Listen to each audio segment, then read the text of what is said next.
আমাদের ঈশোপনিষদ নিয়ে আমরা চর্চা করছিলাম। ঈশোপনিষদ খুব সুন্দর উপনিষদ, বিরাট বড় নয়, ছোট্ট একটা উপনিষদ, কিন্তু এখানে খুব সহজেই আমাদের আত্মস্বরূপের বর্ণনা খুব সুন্দরভাবে করা হয়েছে, যাতে আমাদের মধ্যে একটা ধারণা জন্মে যে সত্য কী, কী করে আমরা সত্যকে পেতে পারি। এবং উপনিষদ আশ্বাস দিচ্ছেন, আমাদেরকে বিশ্বাস যোগাচ্ছেন, যাতে আমরা এই এই চিন্তা চর্চা করে এই সত্যকে যাতে লাভ করতে পারি। কতদিন কয়েকটা শ্লোক পড়েছিলাম, আজকে আবার এই শ্লোকটা শুরু করছি, যেটা শেষ করেছিলাম সেটা আবার পড়ব। সেটা হচ্ছে 4th শ্লোক। খুব সুন্দর বলছেন এখানে, বলছে অনেজ দেকম মনস জবিও নৈনত দেবা আপনুবন পূর্বমসৎ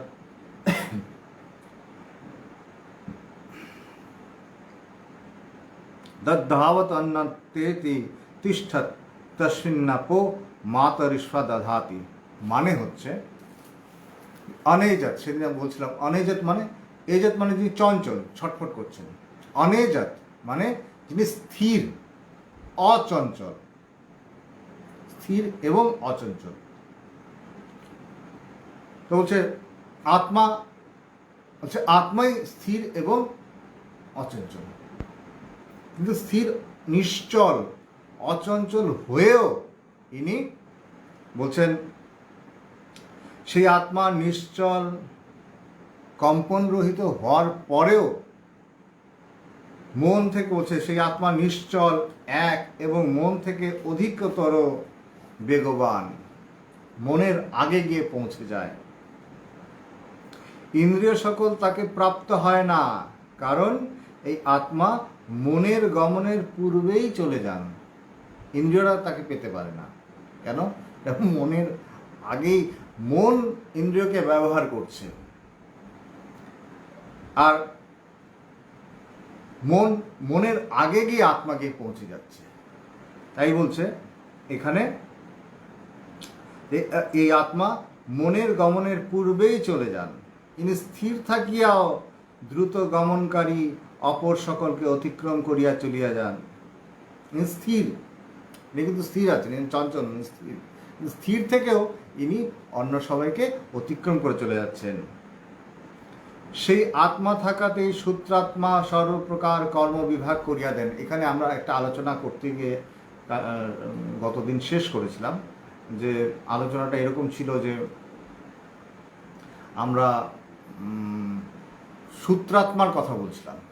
সূত্রাত্মা হচ্ছে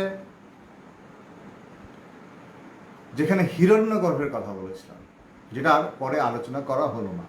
হিরণ্যগর্ভ, সূত্রাত্মা, এইগুলি কথাটা কি?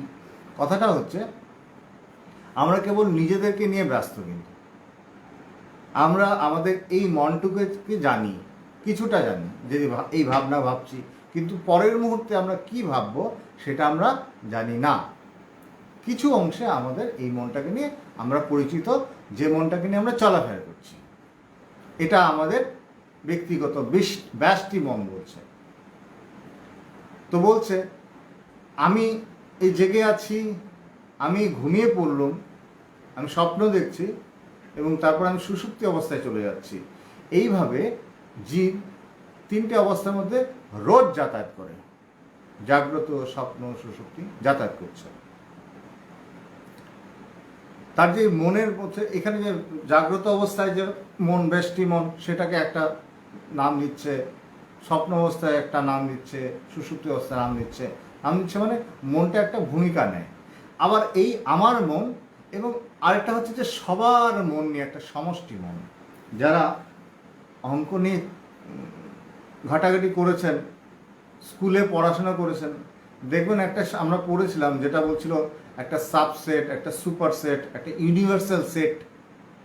সেট অঙ্কের একটা বিষয়।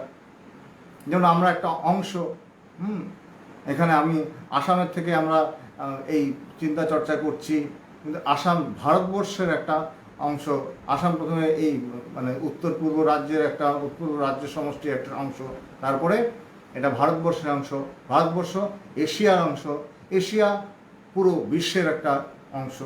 বলছে এইভাবে ব্যক্তির এবং সমষ্টি, ব্যক্তি এবং সমষ্টি, তো সমষ্টির সাপেক্ষে যখন বলছে সমষ্টির সাপেক্ষে, সমষ্টি মনের সাপেক্ষে সেই স্বপ্ন অবস্থায় যখন বলছে সূক্ষ্ম অবস্থায় আছে, সেই সূক্ষ্ম অবস্থায় সেটাকে বলছে যে অভিমানকারী যিনি আছেন তাকে বলছেন যে হিরণ্যগর্ভ। কীরকম বলছে, আমি করছি প্রত্যেকে, সাধারণ ভাষায় আমরা সবাই আমি করছি, এটা আমি ওনার ছেলে, আমি ওনার মেয়ে, আমি এই আমার পরিচয়, এটা আমরা নিজেদের পরিচয় দেই। আরেকটা আমি হলো, এটা বিশেষ কোনো আমি না, নির্বিশেষ, এটা সবাতেই এর জন্য আমি বোধ জন্মায়। এ যেমন বলছে, মনে করা যাক একটা সূর্যের প্রতিচ্ছবি অনেকগুলো ঘটের মধ্যে পড়েছে, একই সূর্য কিন্তু অনেকগুলো ঘটের মধ্যে গিয়ে ছবি পড়ছে, ঠিক সেভাবে যেন পড়েছে একটাই আমি, সেই আমিটা সর্বত বিরাজমান, নির্বিশেষভাবে আছে। সেই আমির উপরে আলাদা করে আমরা বেষ্টি অহংকার করছি, সেটাকে অহংকার বলছে।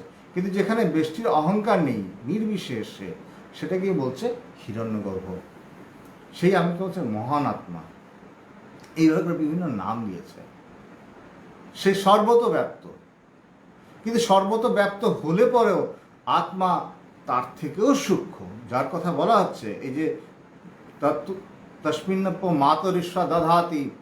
মাতরিষ্বা বলতে বলছে যে এই প্রাণের কথা বলা হচ্ছে, এখানে এই হিরণ্যগর্ভের কথা বলা হচ্ছে,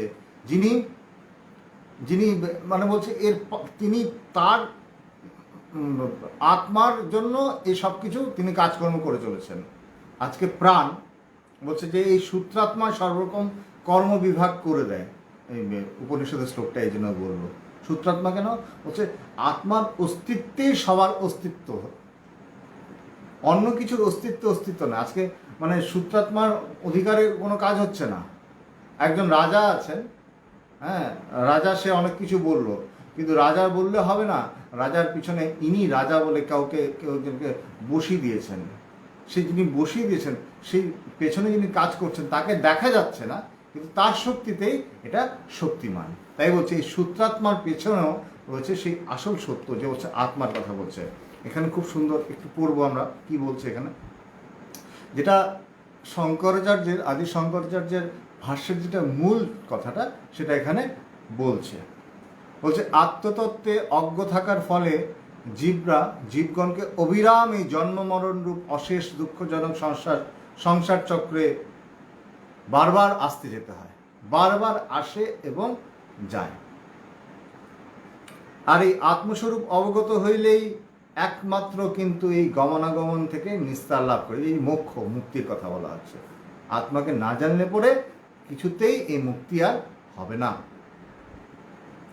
কাজেই বলছি আত্মতত্ত্বের অবগতির জন্য যাতে চরম শান্তি মোক্ষ লাভ হয়, সেই জন্য এই আত্মতত্ত্বের বর্ণনা করছে। ইনি কি কেমন বর্ণনা করা হলো, ইনি অনেজাত, তিনি অচঞ্চল, কিন্তু তিনি অচঞ্চল হয়েও তিনি সবার আগে সব ঠাকে থাকেন। মন কোথাও গিয়ে পৌঁছানোর আগেই গিয়ে দেখে যে আত্মা গিয়ে সেখানে বসে আছে। কি করে বসে আছে? তিনি তো চঞ্চল নন, তিনি অচঞ্চল। বলছে তিনি সর্বাধিষ্ঠান, তিনি রয়েছেন। মন গিয়ে দেখছে আরে তিনি তো আগে থেকে রয়েছেন। কেন? তিনি অধিষ্ঠান, তিনি আছেন বলেই সব কিছুকে আছে বলে মনে হয়। এই যে জগৎ সংসার দেখা যাচ্ছে, যেটাকে খুব মানে সত্য বলে মনে হয়, কেন মনে হচ্ছে? যেহেতু আত্মার উপরে এটা প্রতিভাস হচ্ছে, তাই এটাকে দেখা যাচ্ছে। তো আত্মা তো চঞ্চল নয়, তো এটাকে চঞ্চল বলে মনে হচ্ছে কেন? আয়নার সামনে দাঁড়ালাম, আমি স্থির হয়ে দাঁড়ালাম, আয়নাটাকে নাড়াচ্ছি, দেখবো আমার যেটা প্রতিবিম্ব রয়েছে সেটাও নড়ছে। তার মানে কিন্তু এটা নয় যে আমি নড়ছি, আমি স্থির, কিন্তু যেহেতু যেখানে প্রতিবিম্ব পড়ছে, সেই প্রতিবিম্ব পড়ছে, সে আয়নাটা নড়ছে, সে আয়নাটা নড়ছে দেখে মনে হচ্ছে যে ঠিক সেভাবে বলছে আত্মাও যেন বলছে যে সেখানে বলছে মনে হচ্ছে যেন নড়ছে, আত্মা নড়ছে না, আত্মা স্থির। সে বলছে এই রহস্যবিদ বলছে যে বেগমান মন, হ্যাঁ, মনের থেকেও বেগবান এ। যাই হোক, এই আত্মা বিদ্যমান থাকাতেই হিরণ্যগর্ভ অর্থাৎ সমস্ত বিশ্ব ব্রহ্মাণ্ডের যাবতীয় কার্যকলাপ সম্পন্ন হয়। হিরণ্যগর্ভ সবাইকে কাজ দিয়েছে, তুমি এটা করো ওটা নেবো, হ্যাঁ, নির্ণয় করে দিয়েছে, তুমি এভাবে করতে হবে এভাবে করতে হবে, সেটা তিনি করতে পারছেন, সম্ভব হয়েছে, তার জন্যই হয়েছে। যেহেতু তিনি আছেন তাই সম্ভব হয়েছে। কেন? এটার মানে কি? এটার মানে হচ্ছে পরমাত্মার সত্তাতেই সমস্ত পদার্থের সত্তা। পরমাত্মা আজকে এই আত্মবস্তুটা আছে বলেই সব কিছু আছে বলে মনে হচ্ছে। অস্থির ব্যাপারটাই সেটা, যার জন্য আমরা আত্মার সচ্চিদ আনন্দ, সচ্চিত আনন্দ, সৎ মানে আছে যিনি অস্থি আছেন, তিনিই আছেন, বাকি কিছু নেই। এই ব্যাপারটা বোঝানোর জন্যই যে তার অস্তিত্বে সকল কিছু অস্তিত্ববান, এই জিনিসটা বোঝানোর জন্যই উপনিষদ এখানে এই কথাটা বললেন। এর পরের শ্লোকটায় আসছে, এটা গতদিন আলোচনা করেছিলাম, এর পরেরটাতে আসছে এখন, পরের আলোচনাটা, পরের শ্লোকটা কেমন, কি বলছেন? বলছে তদে জাতি তন্নৈ জাতি তদ্ভুরে তদ্বন্তিকে তদন্তরস্য সর্বস্য তদু সর্বস্য অস্য বাহ্যতা। কি কেমন? তদ এ জাতি তন এই জাতি। তিনি আগে তো জানলেন তিনি নিশ্চল, তিনি নড়ছেন না, নড়াচড়া করছেন না, কিন্তু এখন কি বললো, এইমাত্র কি বললো, আবার নতুন কথা বলছে যে তিনি তদে জাতি, তিনি চলেন না, অনেক তিনি নড়াচড়া করেন, তিনি নড়াচড়া করেন না। আবার তিনি বলছে দূরে এবং তিনি নিকটেও। এই অদ্ভুত রহস্য, তিনি দূরে এবং তিনি নিকটে,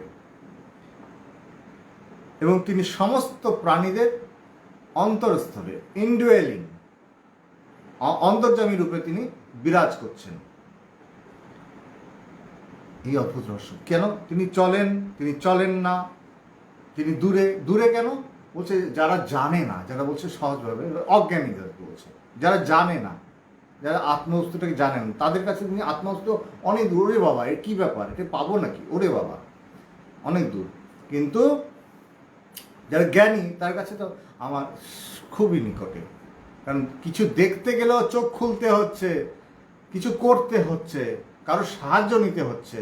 আত্মার সঙ্গে আমি নিজেই আছি, আমি আমার স্বরূপে নিজের সঙ্গে আছি, সেখানে কিন্তু কোনো রকম কিছুর আর প্রয়োজন পড়ছে না। তো এই কথাটা বলছে, সেই আত্মা চলেন আবার চলেন না, সেই আত্মা দূরে আবার নিকটে, সবার অভ্যন্তরে আবার সমস্ত প্রাণীদের বাইরে। অদ্ভুত রহস্যের কথা বলা হচ্ছে এখানে। এই আগে যেটা আমরা পড়লাম ওই কথাটারই একটু ঘুরিয়ে বলছে, যে এখানে তাৎপর্য বলছে যে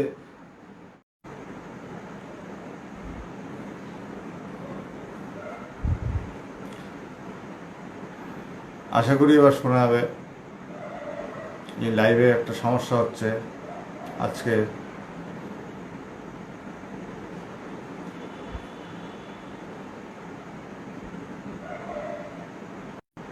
যারা দেখছেন বলতে হবে এটা শোনা যাচ্ছে কিনা।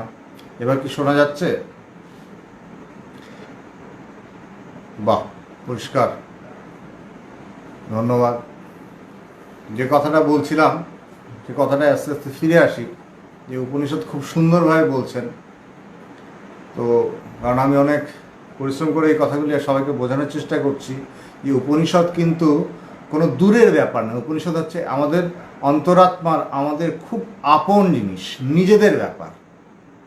তো অনেকটা হয় কি, আমরা যেমন ঘরের মধ্যে একটা আলাদা ঠাকুর ঘর রেখে দিই আলাদা করে, তেমনি নয় কিন্তু, যে তোমার থেকে ভিন্ন নয়, তোমার থেকে আলাদা নয়, তোমার খুব প্রিয়, যে প্রিয় জিনিসটা আমরা কিন্তু নিজের সঙ্গে রাখি।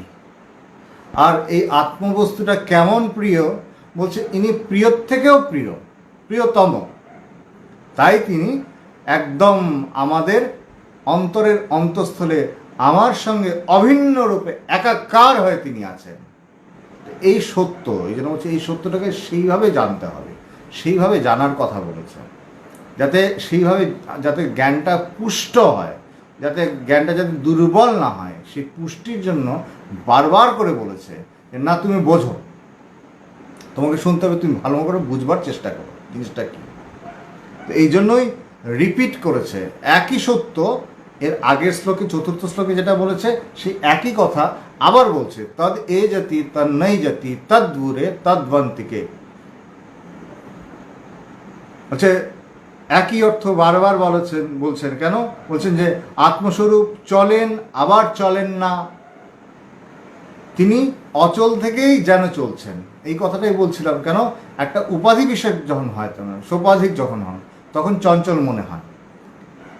যখন আয়নার সামনে দাঁড়াচ্ছে, আয়না নড়ছে, সে জলের মধ্যে সূর্যের ছবি পড়েছে, জলটা নড়ছে, মনে হচ্ছে সূর্য নড়ছে, সূর্য নড়ছে না, জলটা নড়ছে। ঠিক সেভাবে আত্মার প্রতিচ্ছবি পড়েছে, সেখানে আত্মা যেন মনে হচ্ছে তিনি চলছেন, কিন্তু তিনি চলছেন না। সোপাধিক রূপে তাকে চঞ্চল মনে হয়, তিনি চলছেন বলে মনে হয়। নিরুপাধিক রূপে অচঞ্চল, স্থির, এক জায়গায় স্থির, এক জায়গায় স্থির। আবার বলছে তিনি দূরে, তদ্দূরে তদ্বন্তিকে, তিনি দূরে। তিনি দূরে, কেমন দূরে? তিনি খুব দূরে, খুব দূরে। কার কাছে দূরে? যারা বলছে অজ্ঞানী, যারা আত্মাকে জানেনি। যেমন আমরা কি বলে না যে কি হলো, কি করব, আমি ভিতরে অশান্তি পাচ্ছি, আমি ঈশ্বরের পাওয়ার জন্য আমি অনেক দূরে একটা তীর্থে গেলাম, অনেক কষ্ট করে গেলাম। বলছে তুমি যাচ্ছ কোথাও? বলছে মোকো কাহা ঢুন্ডে বন্ধ মায় তো তেরে পাস মো, আমি তো তোমার পাশে একদম অন্তরের অন্তঃস্থলে বিরাজ করছি, কিন্তু তুমি বাইরে খুঁজে বেড়াচ্ছ। আচ্ছা, এই জন্য বলছে অজ্ঞানীদের কাছে তিনি অনেক দূরে, জ্ঞানীদের কাছে অন্তরের অন্তঃস্থলে তিনি। বলছে তিনি প্রাণীদেহের অভ্যন্তরে সকলের অন্তর্নিহিত প্রত্যেক আত্মা। প্রত্যেক আত্মা মানে যিনি আমরা অনুভব করছি, আমরা প্রত্যেকে আমি বললে অনুভব করতে পারি। আমরা যখন বলি এই আছো, হ্যাঁ আছি, আছি যখন বলি যে আছি বলতে আমরা কিন্তু দেহ মনের অন্তরে সেই প্রত্যেক আত্মাকে অনুভব করেই বলি যে হ্যাঁ আছি, আমার অস্তিত্ব কিন্তু কখনো মেটানো যায় না। এই দেহ মন এগুলি সব নাই, আসে নাই হয়ে যায়, আসে এবং যায়, কিন্তু এ বলছে তোমার অস্তিত্ব এ কিন্তু কখনোই নির্বাপিত হবে না, এ কখনোই যাবে না, এ সবসময় রয়ে যাবে, এ থাকবে। তাই বলছে অজ্ঞানাবৃত্ত জন শত কোটি বৎসরেও আত্মাকে জানিতে পারে না, আত্মা দূরে বলে মনে হয়। আর যার আত্মজ্ঞান হয়ে গেছে তার কাছে আত্মা অত্যন্ত সমীপে, কারণ আত্মা তো সর্বাপেক্ষা নিকটে, নিকটে।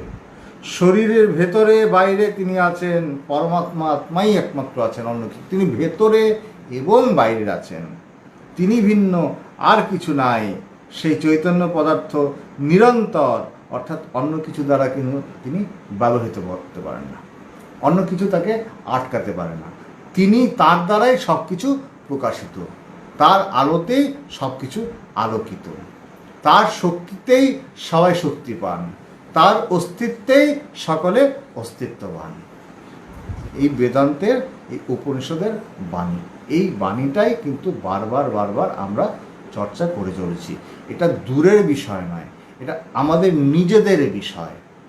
এই জন্য উপনিষদ প্রথমে যখন ভাবতাম যে ভগবানের কাছে আসবার আগে যে উপনিষদটা হয়তো বা এমন একটা ব্যাপার অধরা, আমরা ওদের বুঝতে পারবো না, আমাদের হাতের নাগালের বাইরে, হচ্ছে না তা না।